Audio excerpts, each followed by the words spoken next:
নমস্কার বন্ধুরা, welcome to our channel Bong in Canada. 8 বছর পরে দেশে ফেরার পথে 19 ঘন্টার দুবাই লেওভার কাটিয়ে এবার আমরা চলেছি কলকাতার উদ্দেশ্যে। এবার চলুন দেখা যাক সেই গল্পই। আমাদের দুবাইয়ের 19 ঘন্টার স্টে সম্পূর্ণ হলো।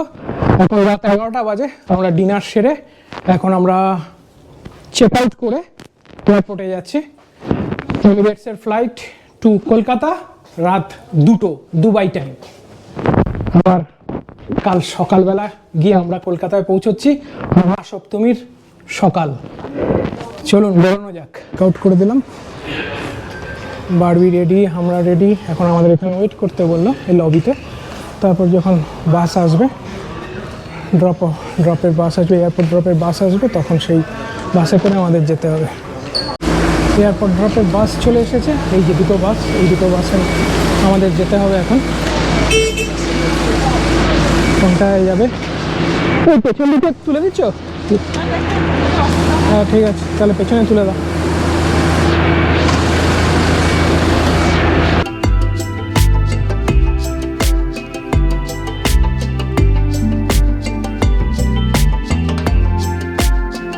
এয়ারপোর্ট টার্মিনাল আমাদের কত? আমরা দেখিনি টার্মিনাল কত, ওরা জানে। আমরা বলে দিয়েছি যে দুবাই কলকাতা ফ্লাইট রাত 2টো, তো ওরা সেই মতোই আমাদের ড্রপ করে দেবে।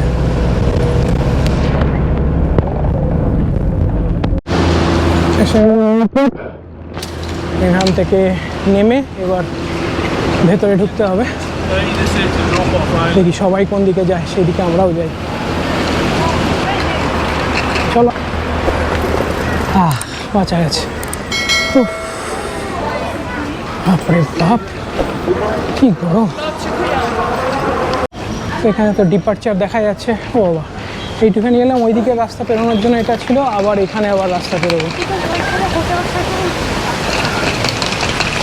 চলো চলো রাস্তা পেরোনো যাক। এন্ট্রান্স 2, এটা দিয়ে আমরা ভেতরে ঢুকি। এসিটা আরো জোরদার। আহা হা হা, শান্তি শান্তি। বাবা দুর্বিষহ। আমরা কলকাতায় যাচ্ছি, আমাদের বন্ধুরা ওখান থেকে ফোন করেছিল, তারা বলছে ওখানেই এই অবস্থা, সেখানে তোকে সব ম্যাক্সিমাম জায়গায় এসি, এখানে এসে কি করবি? ঠাকুর দেখতে যাও, আমাদের দ্বারা হবে না, তাই না পারবি? ভিড়ে তো সম্ভবই না। এই দুবাইয়ের ভিড়েই আমাদের প্রাণ ওষ্ঠাগত, প্রাণ যায় যায়।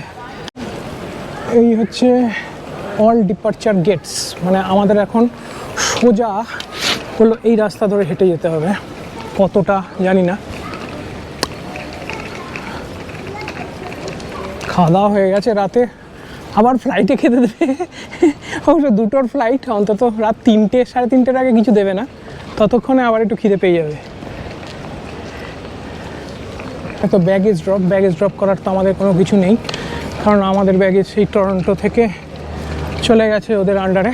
তো আমাদের শুধু কলকাতায় গিয়ে কালেক্ট করতে হবে। শুধু এই হ্যান্ড লাগেজ আছে, সেগুলো তো আমাদের সঙ্গেই থাকবে। হ্যাঁ, ইমিগ্রেশন তো করতেই হবে। তুমি এতক্ষণ বাইরে ছিলে না, তাই জন্য তো তোমাকে আবার ভিসা ফিজা সব দেখবে, মানে ইন্ডিয়ার ভিসা দেখবে তোমার। দেখো, কানাডা থেকে তুমি এসছো দুবাইতে তোমার কোনো ভিসা লাগছে না একবারে, কিন্তু ইন্ডিয়া গভর্নমেন্টে তোমাকে ভিসা ছাড়া ঢুকতে দেবে না। সেই জন্য ভিসা এখন চেক হবে, তবেই তুমি বোর্ড করতে পারবে ফ্লাইটে। চলো চলো। আচ্ছা, যেহেতু আমাদের বোর্ডিং পাস আছে, তাই জন্য এখানে স্মার্ট গেট দিয়ে ভেতরে ঢুকে যেতে হবে। আমাদের ইমিগ্রেশন হয়ে গেল, এই বক্সগুলোতে ইমিগ্রেশন হলো। এখন এখানে আমাদের সঙ্গের যে লাগেজটা আছে ছোট্ট, সেগুলো স্ক্যান হবে। স্ক্যান হওয়ার পরে আমরা ওদিকে ঢুকে যাব। ওদিকে এখন ডিউটি ফ্রি শপ টপ আছে। আমাদের অবশ্য কিছু কেনার নেই, শুধু বোর্ডিংয়ের জন্য ওয়েট।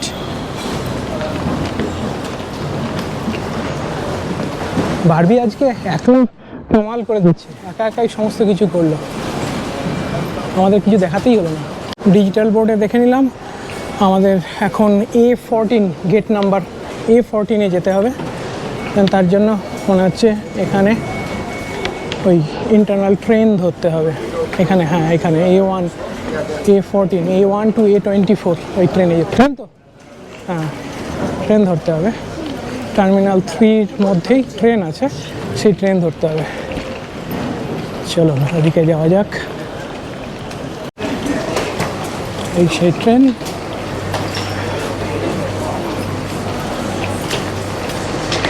ট্রেনে উঠে গেলাম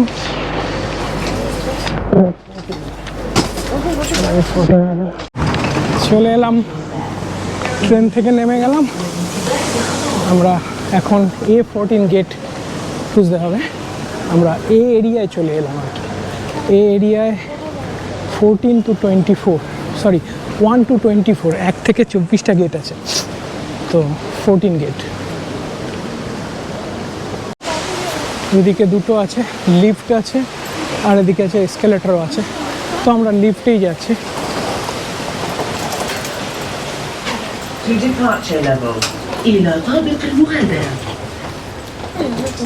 চলে এলাম ডিপার্চার লেভেলে এইবার আমরা মনে হচ্ছে গেটটা পাবো এতক্ষণে ওই ওদিকে 12 পর্যন্ত ওদিকে 12 আর তারপর ওদিকে 13 এদিকে চলো এই A1 A12 ওইদিকে বাঁদিকে আর A13 to A24 হচ্ছে ডাইরেক্ট এই সরি স্ট্রেইট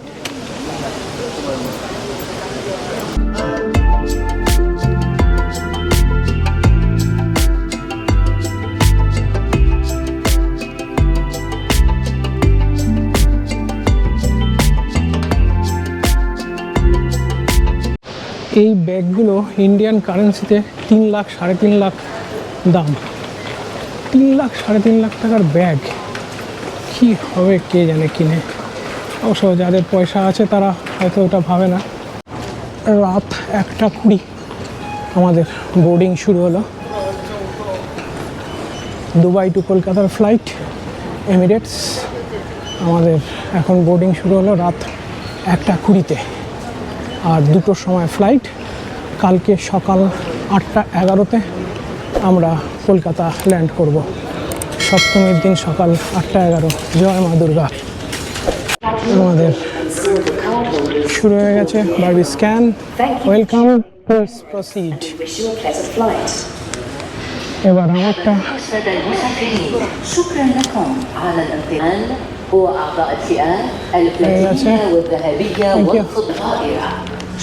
হয়ে গেছে আমাদের বোর্ডিং পাস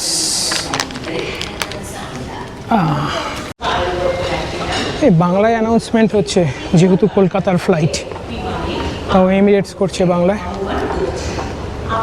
আমরা চেকিং করে নিলাম এবার আবার নিশ্চয়ই এখানে এসে বসাবে তারপর ফ্লাইটে বোর্ড করতে দেবে এখনও আধ ঘন্টা মতন আছে বোর্ডিং শুরু হয়ে গেছে আমাদের আমরা এখন ফ্লাইটে ঢুকছি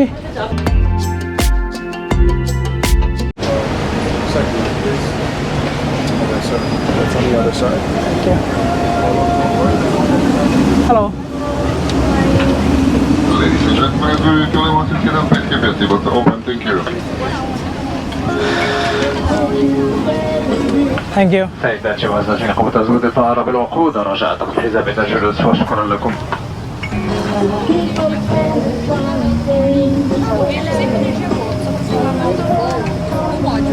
Hello. Hi.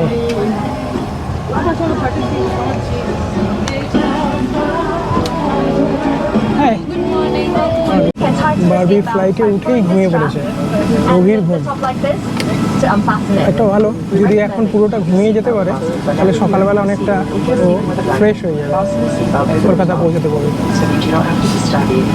এখনও আমাদের সেফটি ইনস্ট্রাকশন চলছে রানওয়েতে ওঠেনি এখনো পর্যন্ত আমাদের ফ্লাইট দুটোই টাইম কটা বাজে দুবাই থেকে আমরা এখন টেক অফ করছি কলকাতার উদ্দেশ্যে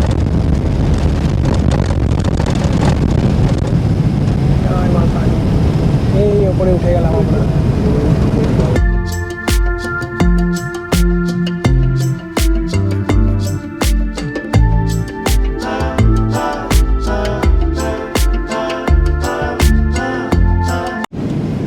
মেনু কার্ড দিয়ে গেল, তার মধ্যে দেখছি বাংলায় লেখা আছে দুর্গা পূজা স্পেশাল।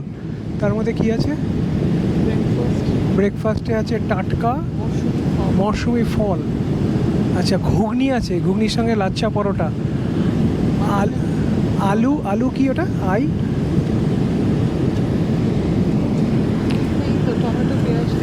টমেটো পেঁয়াজ দেওয়া অমলেট। আচ্ছা, কেশর শ্রীখণ্ড আছে, ব্রেকফাস্ট কেক আছে, জুস আছে, মশালা চায় আছে, তারপরে তোমার মাটনেরও কি একটা আইটেম আছে। আমাদের খাবার দিয়ে গেছে। দেখো, দুবাই থেকে কলকাতার উদ্দেশ্যে বেরোলাম, কত সুন্দর সুন্দর খাবার। হ্যাঁ, এটা কি হলো? অমলেট দিয়েছে, আর ওটা মাটন পরোটা আর ডাল। খাবারের টেস্টও ভালো, সব কিছু ভালো, কিন্তু আমরা মন্ট্রিয়াল থেকে দুবাই এলাম, কি জঘন্য খাওয়া, মুখে তোলা যাচ্ছে না সমস্ত কিছু। এখানকার খাবারের টেস্টও ভালো, বাড়বি ভালো, দারুণ খাবার। দেখো কত সুন্দর। মটন পরোটাটা দুর্ধর্ষ রান্না। ডালটা দিয়েছে মুসুর ডাল, মানে একদম ভারী ভারী মুসুর ডাল। এখানে একটা ক্লাস্টার্ড আছে, ক্লাস্টার্ডটাও খুবই ভালো। আর মাখন তো দিয়েছে আমাদের জগৎ বিখ্যাত আমুল। এর স্বাদের তো কোনো প্রতিযোগিতাই নেই সারা পৃথিবীতে। মনে হয় যত সময় আমি অনেক দেশের অনেক মাখন খেয়েছি, কিন্তু আমুলের মতন স্বাদই, এমন টেস্টি বাটার আমি কোনোদিনও পাইনি। প্রত্যেকটা খাবার এত সুন্দর, কি টেস্টি।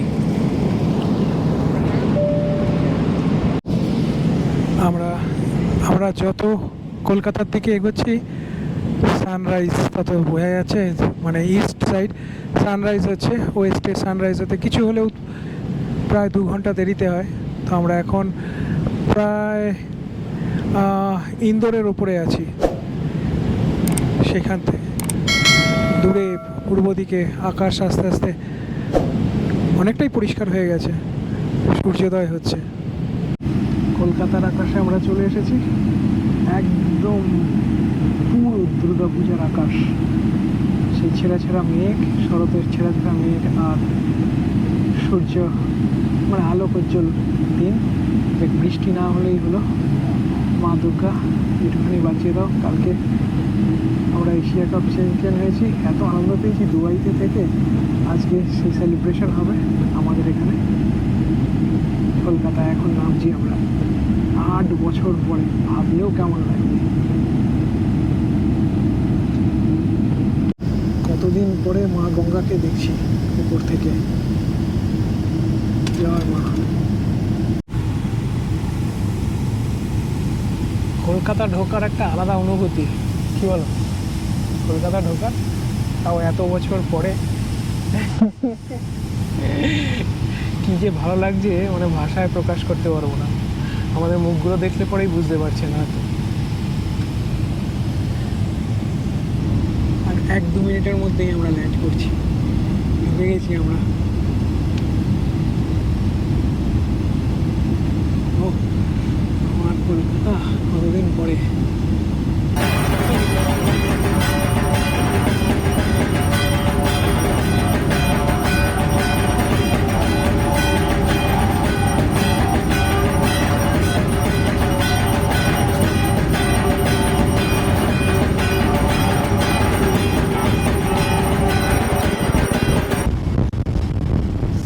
ল্যান্ডেড কলকাতায়। কেমন লাগছে বলো এতদিন পরে? বারবির কাছে তো একদম নতুন। বারবি যখন এসেছিল 3 বছর বয়স ছিল, 8 বছর পরে এলাম। তো বারবির কাছে ইন্ডিয়া এটা প্রথম, বিশেষ করে কলকাতা, তাও আবার দুর্গাপূজা সময়। চলো এবার ইমিগ্রেশনে যাওয়া যাক। ভিসা চেকিংয়ের ব্যাপার আছে, স্ট্যাম্পিং আছে, তারপরে বাড়ি। ইমিগ্রেশন এইদিকে, তাহলে চলো আমরা ওদিকে ইমিগ্রেশন করাতে হবে এখন। বারবি, আমার বারবির এক্সাইটমেন্টটা দেখার খুব চেয়েছি যে ও কীরকম ফিল করে।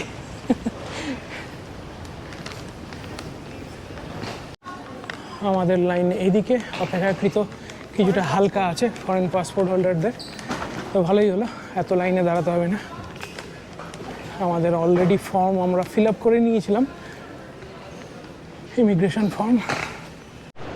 ইমিগ্রেশন হওয়ার পরে ব্যাগেজ কালেক্ট খুব তাড়াতাড়ি হয়ে গেল, এত স্মুথ যে পেয়ে যাবো ভাবতেই পারিনি। 6খানা লাগেজ অ্যাকচুয়ালি, সব কটা পেয়ে গেলাম একসঙ্গে। এখন বাইরে 4A-তে আমার এক বান্ধবী এসে গেছে গাড়ি নিয়ে, ও আমাদের জন্য ওয়েট করছে। যাক, এখন গিয়ে ভালোভাবে ভালো গাড়িতে উঠি, তারপর আবার আপনাদের সঙ্গে কথা বলবো।